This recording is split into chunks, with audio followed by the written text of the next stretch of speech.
Assalamualaikum warahmatullahi wabarakatuh. Perkenalkan, nama saya Ibnu Aziz Nur Rahman. Kembali lagi saya akan membagikan pengalaman saya tentang belajar agenda 1. Yang sebelumnya saya pernah membagikan pengalaman saya juga tentang materi di agenda 1, yaitu nilai-nilai bela negara, kesiapan bela negara, dan wawasan kebangsaan. Kali ini saya akan membagikan tentang materi isu kontemporer. Pada materi isu kontemporer ini sangat menarik untuk dipelajari ya. Soalnya setiap hari kita disuguhkan oleh informasi-informasi atau isu-isu yang ada di instansi kita, atau yang ada di negara kita, atau yang ada di seluruh dunia.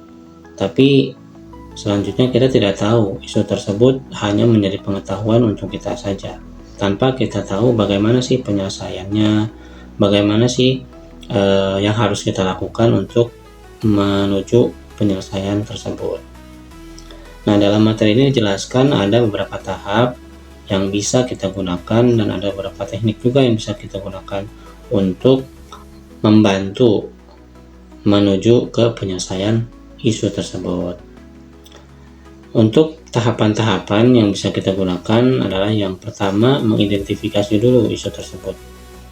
Isu yang sudah kita dapatkan sebelumnya diidentifikasi dulu.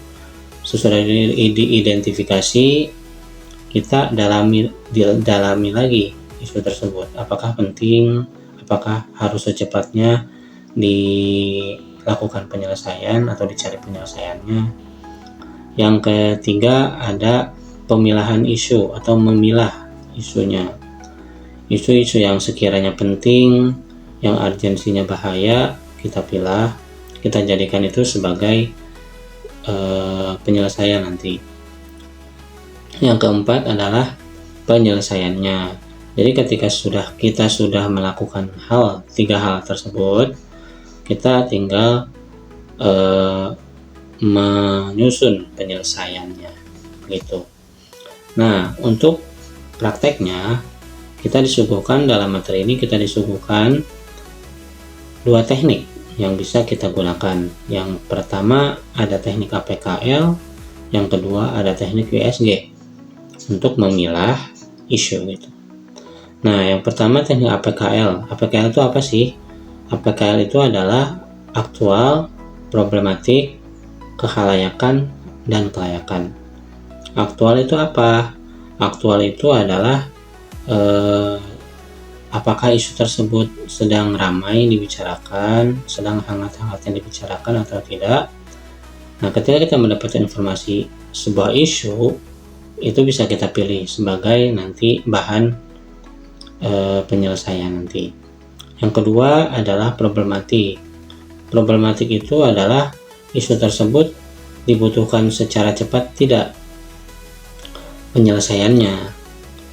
Yang ketiga, kehalayakan. Isu tersebut berpengaruh pada halayak ramai atau tidak. Dan yang keempat adalah kelayakan. Isu tersebut harus masuk akal, relevan, dan bersifat realitas supaya kita mudah untuk mencari penyelesaiannya nanti di akhir ya. Dan yang kedua, selanjutnya teknik yang bisa kita gunakan adalah teknik USG. USG itu adalah urgency, seriousness, dan growth.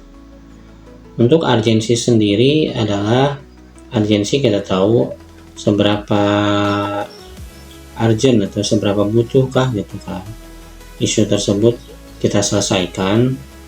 Untuk seriousness, seberapa serius isu tersebut gitu, apakah berpengaruh, apakah bisa ancaman atau berpengaruh kepada instansi dan halayak ramai. Dan yang ketiga, growth. Growth itu isu tersebut berdampak panjang tidak begitu. kita harus pilih isu-isu yang sesuai dengan yang tadi saya paparkan. Kesimpulannya, pengalaman dan substansi dari pembelajaran saya terhadap isu kontemporer ini, ketika kita dihadapkan dalam sebuah isu atau kita mengetahui sebuah isu, usahakan kita jangan langsung percaya atau jangan langsung kita menjudge, oh ini baik, oh ini nggak baik gitu. Usahakan kita melaksanakan tahapan-tahapan dan teknik-teknik tersebut supaya isu yang kita tahu bisa dipertanggungjawabkan karena sudah melalui tahapan dan teknik-teknik yang saya jelaskan tadi. Oke, baik, begitu saja. Wassalamualaikum warahmatullahi wabarakatuh. Terima kasih semuanya.